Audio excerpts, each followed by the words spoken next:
James Harden is one of the most electric players to ever play basketball, an MVP and a multiple time scoring champion. Yet, it seems that now, players across the league, organizations across the league, and fans of these teams are more sick of him than ever, and it could be the end of his career.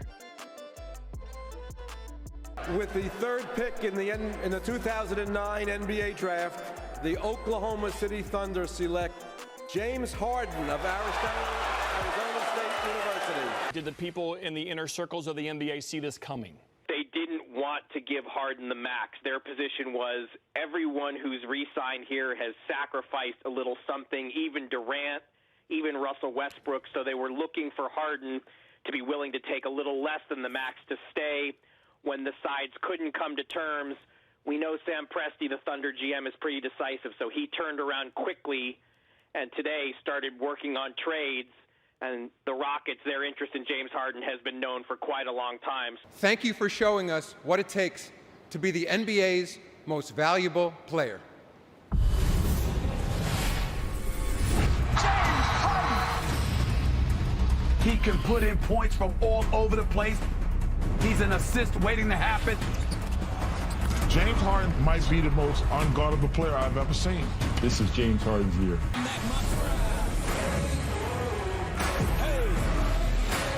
He came on you.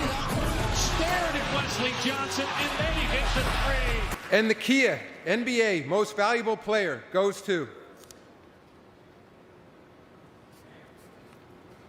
James Harden, the Houston Rockets.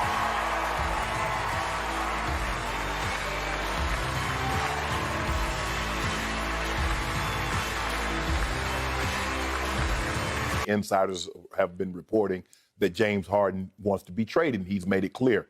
This was the very first time publicly that James Harden made it abundantly clear, I want to be out. Skip, James Harden's not even trying. He's not even pretending that he's playing hard. First of all, the way he showed up late to camp, and then he showed up out of shape.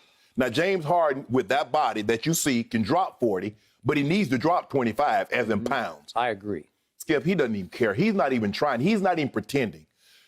This is the longest streak of 20 or under point games James Harden has had since 2011-2012. When he was with OKC. James Harden reportedly being traded from Houston to Brooklyn. Harden making it clear after last night's game that, hey, it was fun while it lasted, Houston, like the city, but hate the direction of the organization, cannot play with this team. And the Rockets reportedly have traded James Harden to the Nets.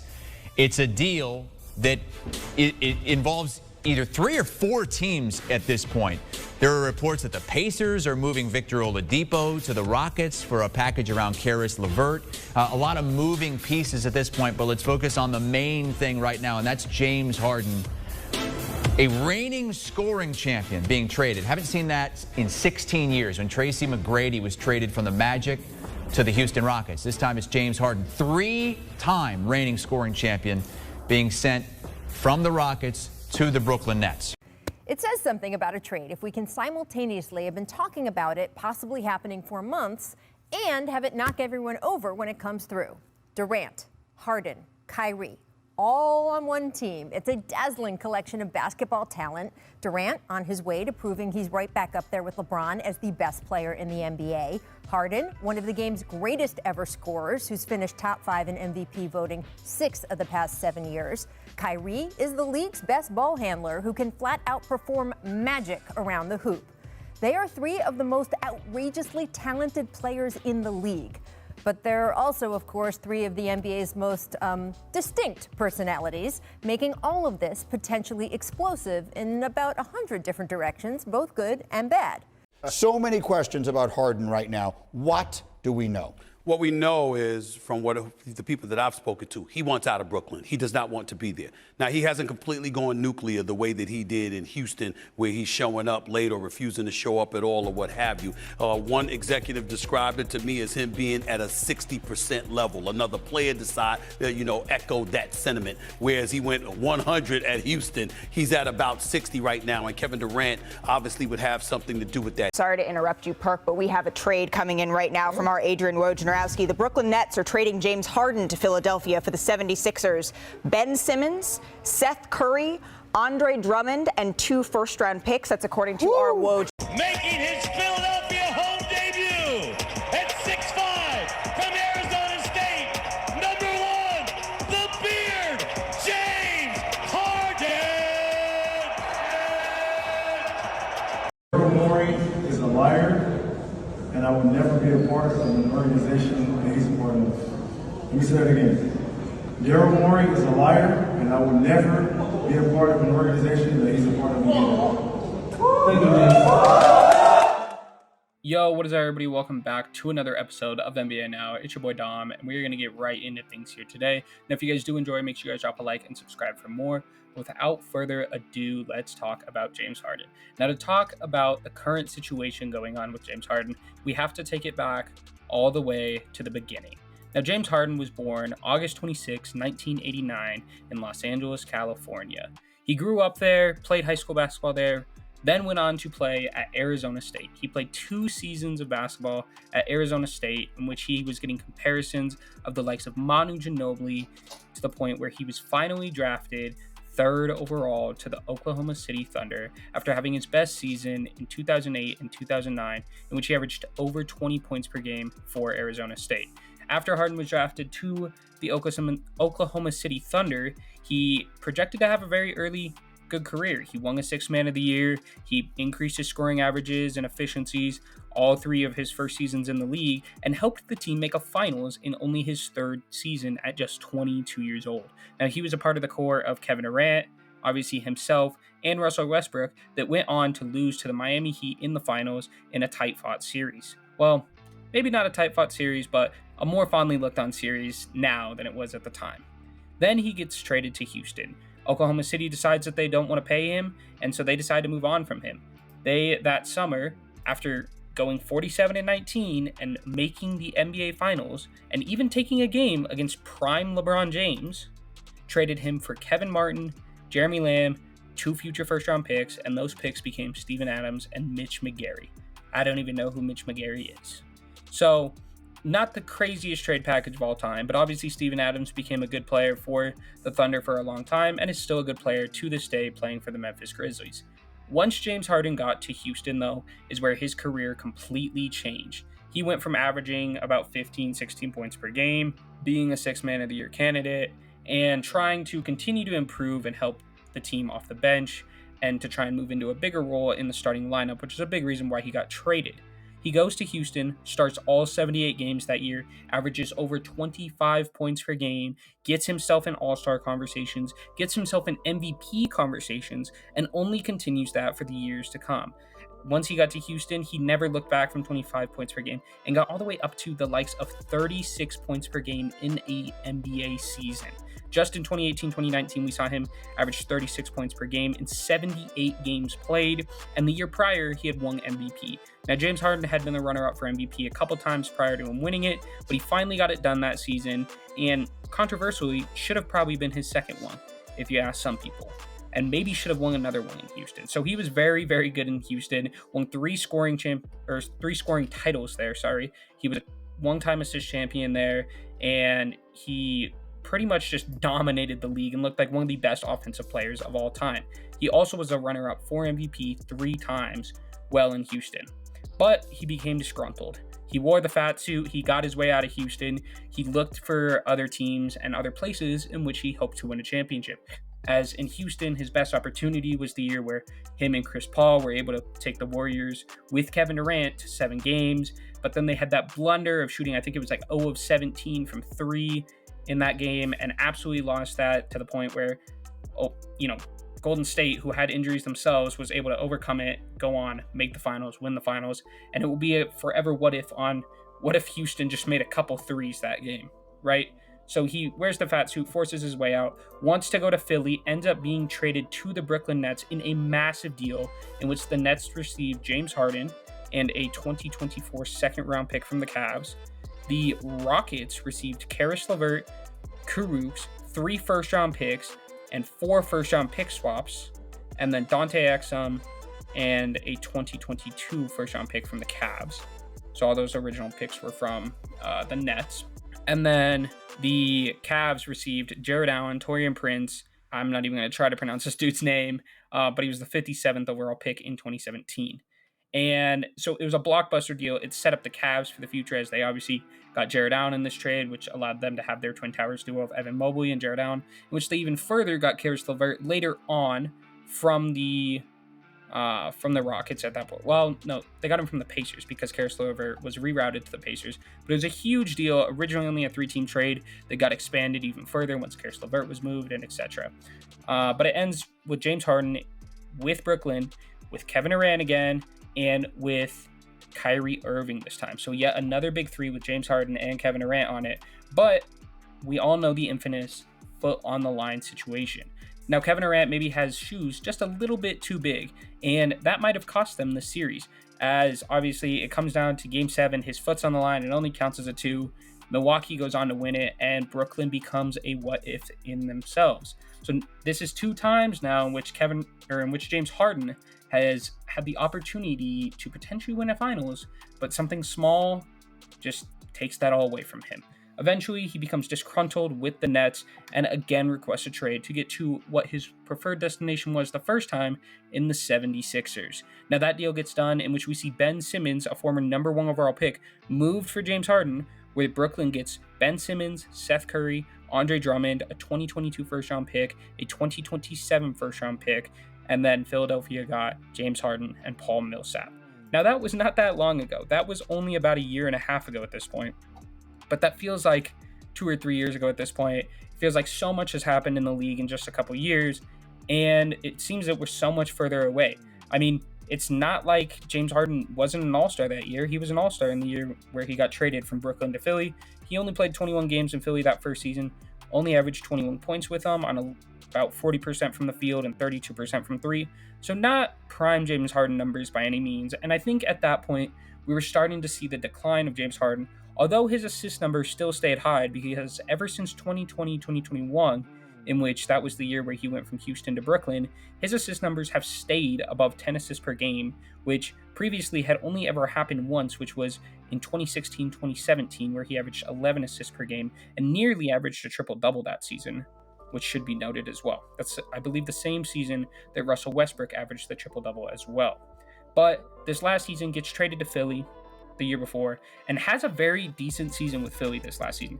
You know, before the season started, they were actually my favorites to win the NBA championship. I thought that this team was going to really be very good. James Harden goes on to be the assist leader, averaged over 20 points per game, looked like he had a little bit more back to him. He only played 58 games, but it felt like if they had him for playoffs, and if him and Embiid could be on the same page with the improvement of Tyrese Maxey, this team might be able to go, but they don't. They end up falling short, and it seems that more issues have come about because of it. Now, after that, we get to the offseason, in which we see James Harden, where he has a player option, and it's expected that he would accept the player option, but he unexpectedly denies it.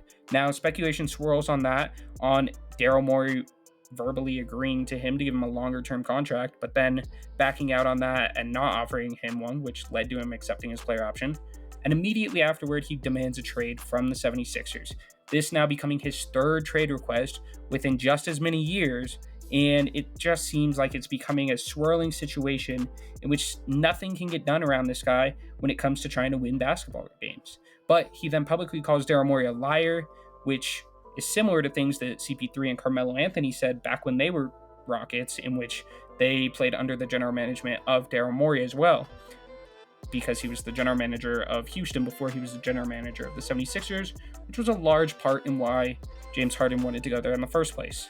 Now, I'm not saying this to say that Daryl Morey isn't a liar, because, yes, obviously CP3 and Carmelo had somewhat corroborating stories to what Harden is saying now, but it's because he probably did promise Harden a contract at one point. But as it goes for general managers, they work for the team, not the player, and have to worry about their job security just as much as they have to worry about, holding their word and stuff like that. And they work, like I said, for the team. So as much as I can kind of get mad at Harden for having so many trade requests and being so mad about all this, I do think it's probably true.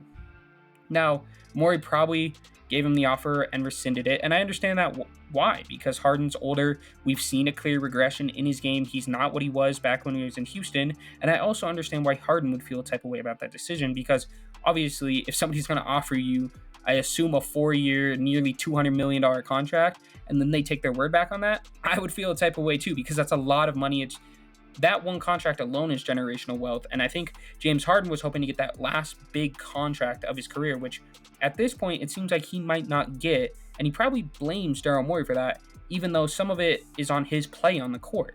But at the same time, Harden calls him a liar and declares that he won't play for the team again. He then, a couple days later, we find out that in the new CBA, after some people researched it, that was just signed this last offseason, it came out that if he doesn't play for the 76ers, they'll actually hold his rights even if he tried to go to an international team, thereby effectively ending his career if he doesn't play for the 76ers this season. This is different because back when Ben Simmons wasn't playing for the 76ers, that wasn't in the CBA, but when it was renegotiated, that was put in, and now it could end his career. But that brings us to now, where we're wondering if James Harden's career is going to be over, if he's going to play for the 76ers, if he's going to play for another team, if he's going to be disgruntled. There's so many question marks still swirling around this, and reports are still coming out every single day regarding this situation. As, just the other day, it was reported that he didn't show up to the first practice or media day with the team, but it was reported that a disgruntled Dame Harden, or quote-unquote disgruntled James Harden, will show up at practice and will be setting them up with a frustrating situation another year, because again, we're going to see Harden and the front office at odds, which is something that we seem to have become all too familiar with. But at this point, as a fan from an outside perspective, it feels as though James Harden is tarnishing his career and legacy, because this is once a guy who was an MVP, who was revered as one of the best scorers of all time, one of the best players in the league, a guy that was looked at as one of the best players to never have won a championship. All of these things were being said about him, and just a few years later, we're annoyed to even be hearing news about him, which is such a crazy shift in perspective around such a phenomenal and all-time player that Harden is. Now, as much as anybody, I get annoyed by the foul drawing that he had. It's the same reason I get annoyed at Trae Young when he foul baits. But we do have to respect it. I mean, Harden, with his step back three and with his scoring and with his playmaking as well, became one of the best players of all time on Houston. And it just seems like his career and his legacy has continued to go down ever since leaving there, because when he got to Brooklyn, you couldn't really say, okay, yeah, you didn't get to your favorite spot in Philly, but you have Kevin Durant and Kyrie, man. You got to go out there and win it. And obviously that team, fell apart. He was the first one to get out, which in hindsight, it seems like he might have seen the end of that team coming before the rest of us did, which obviously Kyrie and KD were eventually traded from there. Then he gets to Philly. It looks like you finally got where you wanted to be. You're playing next to the MVP. Like, at this point, although I understand why you would have an annoyance with Daryl Morey in the front office, at this point, you just have to go out there. You have to win basketball games, and we're done making excuses for you, because when you were with the Rockets, back all the way when you were with OKC, we could make excuses. You were coming off the bench. You should be starting, right? Then you get to the Rockets. You show why you should have been starting. You show that there's a reason that you were a top 3 pick in the draft. You show there's a reason that you were compared to Manu, right? You go on. You win the MVP. Okay, maybe you don't have the right players around you. Clint Capella is like your best player for a couple years. So then you eventually get your way with not only getting CP there, you get Russell Westbrook there. You try the small ball lineup all the way with the analytics. You finally move on from Houston and you get traded to Brooklyn, where you're back playing with Kevin Durant. You now have Kyrie Irving. This seems to be the best situation that you've been in since all the way back in your early career with OKC. And again, you guys don't get over the top. You request your way out again. You get to the Sixers. You're playing with Embiid.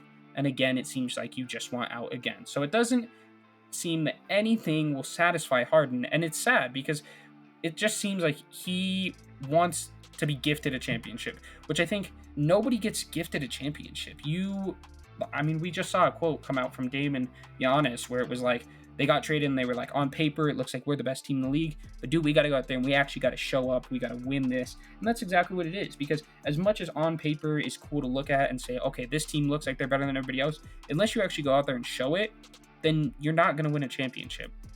Like I said, there was a point in which at one time people were arguing that Harden was a top 3 shooting guard of all time, above the likes of Dwayne Wade, and some people above the likes of Kobe Bryant. But obviously those conversations have collapsed at this point, and some of those same people struggle to even argue him to be in the top 5. Now, personally, Harden is the 4th best shooting guard I've ever seen touch a basketball, and is clearly one of the greatest scorers that has ever touched the ball, maybe only behind the likes of Kevin Durant, right? I mean, he is that good when he has the basketball in his hands, especially when he was in his prime, and now has flourished as a playmaker later in his career.